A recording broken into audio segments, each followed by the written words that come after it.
1990 में जब इंद्र कुमार गुजराल हमारे देश के विदेश मंत्री थे और देश में प्रधानमंत्री बीपी सिंह जी थे, तब हमारे देश ने विश्व रिकॉर्ड बनाया था। जब कुवैत का और इराक का युद्ध था, उसमें 2 लाख से ज्यादा भारतीयों को एयरलिफ्ट किया गया था।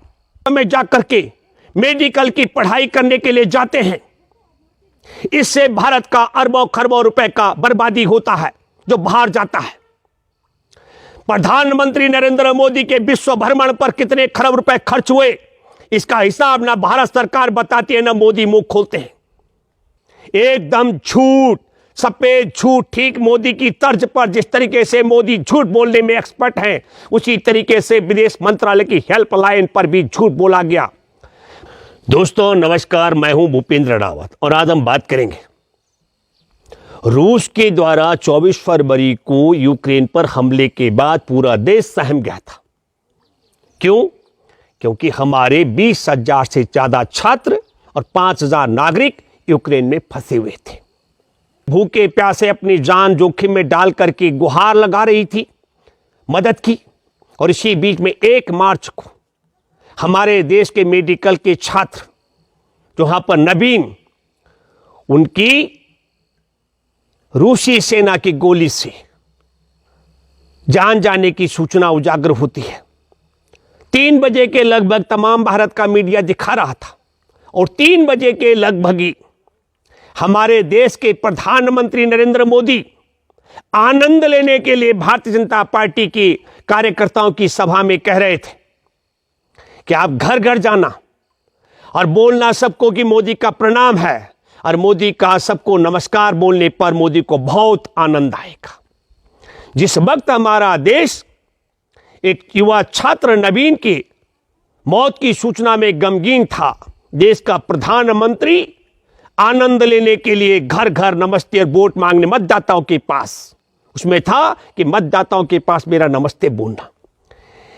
केंद्रीय मंत्री प्रहलाद जोशी, जो संसदीय कार्य मंत्री भी हैं, कोयला और खनन मंत्री भी हैं, उन्होंने तो हमारे देश के जो विदेशों में पढ़ रहे छात्र हैं, नवीन की मौत की सूचना के बाद उनकी योग्यता पर प्रश्न चिन्ह लगा दिया। कहा कि ये 90% तो छात्र वो हैं जो नीट की परीक्षा पास करने लायक नहीं है। मेरे दोस्तों, मैं बताना चाहता हूं, नवीन ने 12वीं में 97% मार्क्स हासिल किए हैं और हमारे देश के अंदर मेडिकल के छात्र नवीन की सूचना से पहले और सूचना के बाद भी जो फंसे हुए छात्र छात्राओं की जो गुहार लगाई जा रही थी, वहां पर हमारे भारतीय राजदूतों के द्वारा जो उदासीनता और मोदी सरकार के द्वारा जो उदासीनता थी, उसको जाहिर किया जा रहा था। तब हमारे देश में देश के छात्र विरोधी, किसान विरोधी, महिला विरोधी, मीडिया विरोधी, मुस्लिम विरोधी, गरीब विरोधी, आदिवासी विरोधी, मोदी समर्थक अंधभक्त इसको साजिश बता रहे थे। गोदी मीडिया भी भूमिका निभा रहा था। मैं आपको बताना चाहता हूं, हमारे देश में सत्ता के शिखर पर बैठे रंगार बिल्ला गुजरात से हैं, और जिस रंगार बिल्ला जिस गुजरात से हैं, वहां का मैं बात करना चाहता हूं एक विद्यार्थी का। आप सब लोगों ने वो वीडियो ऑडियो सुना होगा। हमारे देश में मोदी सरकार ने के विदेश मंत्रालय ने एक हेल्पलाइन नंबर जारी किया और उस हेल्पलाइन नंबर पर एक विद्यार्थी का चाचा राजू भाई करपड़ा वो मदद के लिए फोन करता है, और तब विदेश मंत्रालय की हेल्पलाइन से बताया जाता है कि सरकार कुछ नहीं कर सकती है। उसकी शिकायत थी कि पोलैंड तक हमारे बच्चे जैसे तैसे पहुंच चुके हैं, वहां 1200 बच्चे फंसे हुए हैं, उनको पोलैंड की सरकार, पोलैंड की पुलिस प्रवेश नहीं करने दे रही है। तो विदेश मंत्रालय हाथ खड़े करते हुए कहता है कि हमारी सरकार ने एडवाइजरी जारी कर दी थी जनवरी के आखिर में, और उस एडवाइजरी में कहा था कि विशेष तौर पर सभी भारतीय यूक्रेन छोड़ दें, लेकिन उनमें विशेष तौर पर स्टूडेंटों के लिए भी, विद्यार्थियों के लिए भी कहा गया था। एकदम झूठ, सफेद झूठ। ठीक मोदी की तर्ज पर जिस तरीके से मोदी झूठ बोलने में एक्सपर्ट हैं, उसी तरीके से विदेश मंत्रालय की हेल्पलाइन पर भी झूठ बोला गया। मैं 17 फरवरी को वीरवार का दिन था। विदेश मंत्रालय के प्रवक्ता अरिंदम बागची ने एक प्रेस मीडिया ब्रीफिंग में साफ साफ कहा कि भारत सरकार का अभी यूक्रेन में अपने नागरिकों को निकालने की कोई योजना नहीं है। विदेश मंत्रालय की यह एडवाइजरी की बात कि जनवरी के अंत में यूक्रेन छोड़ने के लिए कहा गया था, ठीक उसी तरीके से है।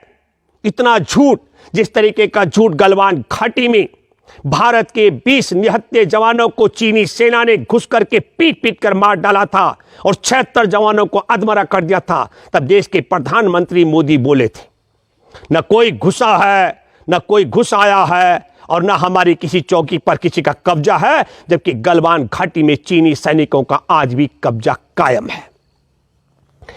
21 फरवरी को पहली मर्तबा एक एडवाइजरी जारी करती है मोदी सरकार के इशारे पर यूक्रेन में भारतीय एम्बेसी।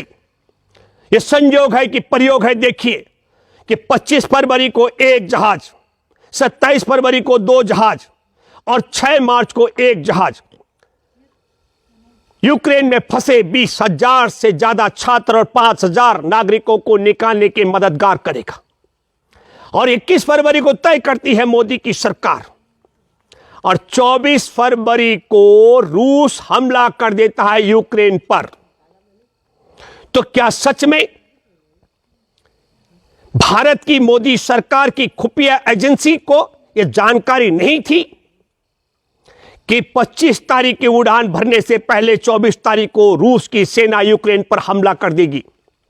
यदि सच में यह जानकारी खुफिया एजेंसी को नहीं थी, तो तब मैं यह कहना चाहता हूं कि नरेंद्र मोदी की सरकार को संबंधित अधिकारी जो खुफिया एजेंसी के हैं उन्हें बर्खास्त करना चाहिए और देश के 20,000 छात्रों को और 5,000 भारत के नागरिकों के जीवन के साथ खिलवाड़ करने के लिए उन पर मुकदमा चलाया जाना चाहिए और नवीन की हत्या का मुकदमा चलाया जाना चाहिए।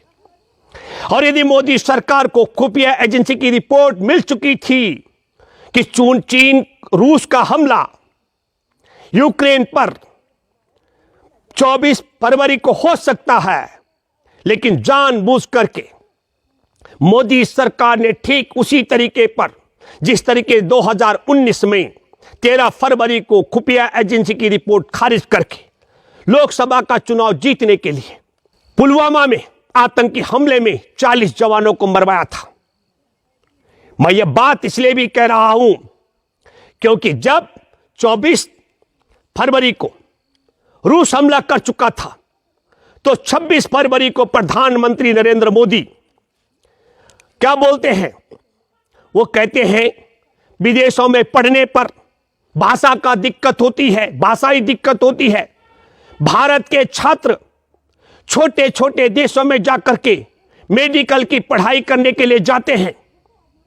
इससे भारत का अरबों खरबों रुपए का बर्बादी होता है जो बाहर जाता है। प्रधानमंत्री नरेंद्र मोदी के विश्व भ्रमण पर कितने खरब रुपए खर्च हुए, इसका हिसाब ना भारत सरकार बताती है ना मोदी मुंह खोलते हैं। मोदी समर्थक अंधभक्त कहते हैं क्यों जाते हैं?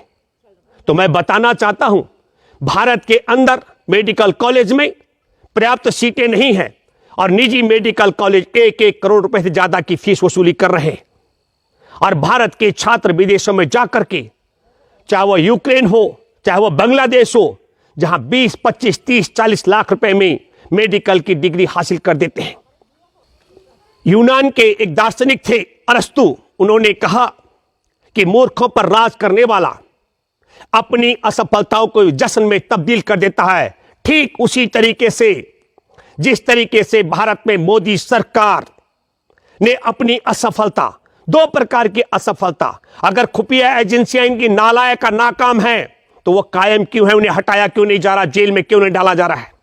और मैं दूसरी बात भी कहना चाहता हूं, यदि खुफिया एजेंसी की रिपोर्ट सही समय पर मिली थी और मोदी सरकार ने उसको खारिज किया, तब हमारे 20,000 छात्रों के जीवन को, देश के 5,000 नागरिकों के जीवन को खतरे में डालने और नवीन की हत्या का मुकदमा देश के प्रधानमंत्री और देश के विदेश मंत्री पर क्यों नहीं चलाया जाना चाहिए। इसलिए मैं कहना चाहता हूं, अरस्तु की वो बात आज भी कहा जा रहा है कि भारत की सरकार के मंत्री वहां पर फंसे हुए लोगों को निकाल रहे हैं, बिल्कुल झूठ है। वहां यूक्रेन में फंसे हुए छात्र पैदल हो, भूखे प्यासे हो, गाड़ी घोड़े से हो, अपनी मेहनत से यूक्रेन की सीमा पर पहुंचकर दूसरे देश में प्रवेश कर रहे हैं। और वहां जब पहुंच रहे हैं तो वहां जहाज पर बैठाने के लिए मंत्री फोटोग्राफी करा रहे हैं। यूक्रेन के अंदर पहुंच करके मदद ना तो भारत की वायुसेना कर रही है, ना भारत के मंत्री कर रहे हैं, और ना नरेंद्र मोदी के संबंध कर रहे हैं। बात मैं इसलिए कह रहा हूं, बहुत बड़ा चढ़ाकर बताया जा रहा है कि मोदी के बहुत बड़े संबंध है पुतिन के साथ, लेकिन मैं दावे से कह सकता हूं कि जिस सीमा के पर रूस का युद्ध चल रहा है, हमारे देश के छात्र वहां से 14, 16, 18 किलोमीटर की यात्रा करके दूसरे देश पोलैंड की तरफ, पश्चिम की तरफ निकल रहे हैं। रूस ने सुरक्षित गलियारा हमारे छात्रों को निकलने के लिए नहीं दिया है। तो रूस और उसके सहयोगी देशों का अनुसरण करते हुए मोदी सरकार हमारे देश के 20,000 छात्रों को और 5,000 नागरिकों को वहां से निकालती तो न नवीन की जान जाती, न नवीन मारा जाता, न हमारे देश के छात्र जान जोखिम में डालकर पैदल भूखे प्यासे तड़पते हुए दूसरे देश में जान बचाने के लिए पहुंचते।